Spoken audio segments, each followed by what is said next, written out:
Des loups dans la bergerie, Paracha Balak. La Paracha Balak raconte une tentative de malédiction contre Israël. Mais plus profondément, elle révèle les stratégies invisibles qui cherchent à détourner le peuple de Dieu de son appel. Le roi Balak, roi païen de Moab, voit Israël s'approcher. Il a peur. Alors, il fait appel à un prophète, un illustre voyant, Balaam, réputé pour bénir ou maudire avec efficacité. Mais Dieu intervient. Il empêche Balaam de maudire. Sur le chemin vers Moab, Balaam monte son ânesse. Mais Dieu voit ses intentions secrètes et envoie un ange avec une épée pour lui barrer la route. Balaam ne voit rien, mais l'ânesse voit l'ange et tente de détourner Balaam. 3 fois elle s'arrête, 3 fois elle est frappée. Puis Dieu ouvre sa bouche, elle parle. Et Dieu ouvre enfin les yeux de Balaam. Il comprend qu'il était en route vers sa propre perte. Dieu prévient toujours du danger que l'on encourt si l'on prend un mauvais chemin. Des signaux, comme des drapeaux rouges, des red flags qui signalent les dangers. À travers cette histoire, on est enseigné. La guématria du mot « ânesse » en hébreu est 457. La guématria de « signal rouge » donne aussi 457. Signal égale 407 et rouge égale 45, donc 457. C'est à cela que sert la guématria, à décoder la Bible pour créer des concordances et des révélations. Balaam, en hébreu, signifie « avaler », celui qui avale, qui dévore.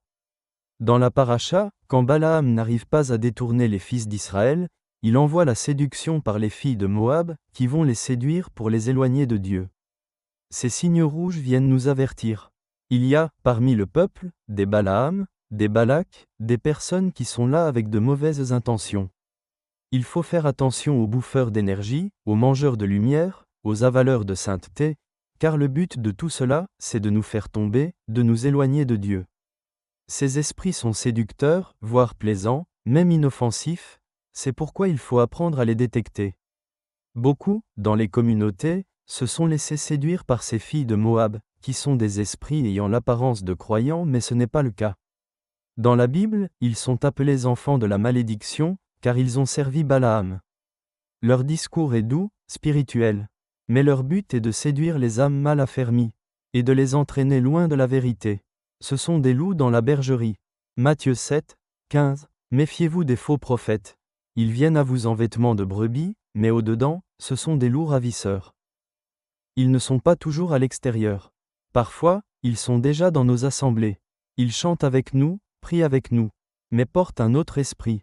Ils ont l'apparence de la piété, mais dévient les cœurs, et sèment la confusion dans l'âme des plus simples.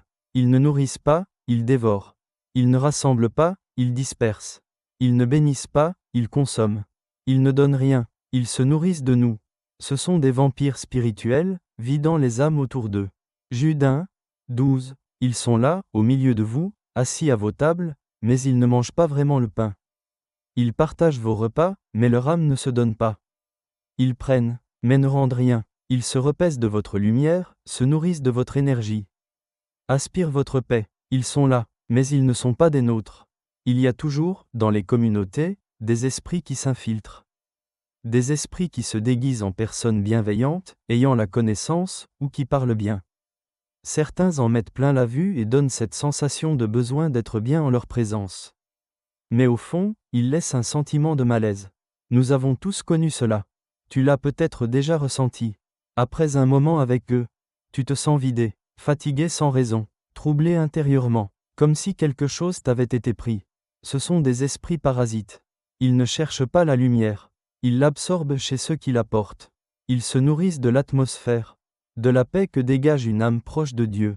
Et leur présence laisse derrière elle un vide, une sensation d'avoir été déchargée, appauvrie intérieurement.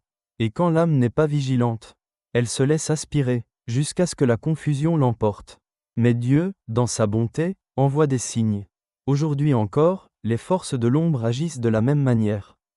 Les esprits de Moab, ces religions qui ont rejeté Israël de leurs croyances et de leurs enseignements. Tout ce qui détourne les âmes de Dieu est utilisé. Fausse doctrine qui rejette la Torah.